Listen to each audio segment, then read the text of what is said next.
নমস্কার সকলকে, আমি পায়েল। আজকে চলে এসেছি আপনাদের সাথে আবার একটা নতুন ভিডিও শেয়ার করতে। আশা করছি আপনারা সকলে খুব ভালো আছেন। আজকে নীল পুজো, আজ সারাদিন আমি কি করলাম সেটাই আপনাদের সাথে শেয়ার করব।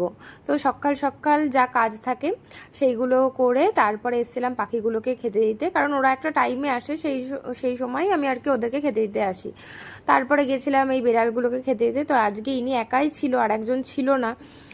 ওকেই খুঁজতে আর কি গেটের গোড়ায় গেলাম, তখন দেখি আর যে দুটো পুচকু আসে, তারপরে আরও তো কিছুজন আসে, তারা সব আর কি এসে দাঁড়িয়েছিল, ওদেরকে দেওয়া হয়ে গেছিলো। তারপরে গেটের গোড়ায় গিয়ে দেখি এরা আসছে, তখন আর কি এদেরকে আবার খেতে টেতে দিলাম।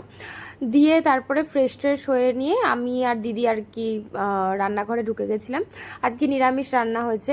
তো দিদি এখানে লুচিগুলো করে নিয়েছে, আমি এখানে আলুর তরকারি করেছি।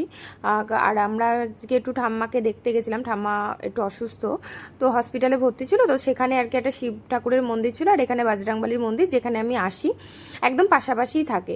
তো সেইখানে আর কি একটু গেছিলাম। তো গিয়ে প্রণাম টনাম করে বাড়ি চলে এসেছিলাম। বাড়িতে এসে বোন দুপুরের রান্নাটা আজকে করেছিল।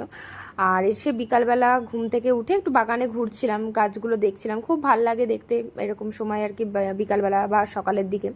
তো আমি আম বাগানের দিকে যাচ্ছিলামই, তখন দেখি ইনি ম্যাও ম্যাও করতে করতে এলেন আমার পেছন পেছন। তো ওকেও নিয়ে নিলাম আমার সাথে। আর এখানে এসে আমগুলো দেখছিলাম, অনেক বড় বড় হয়ে গেছে আমগুলো, মানে এই জন্যই এত বাদর আসছে, আর আমগুলো আর কি সবই খেয়ে নিচ্ছে। আর এই যে ইনি আর কি কি বলবো, ঘুরে বেড়াচ্ছেন।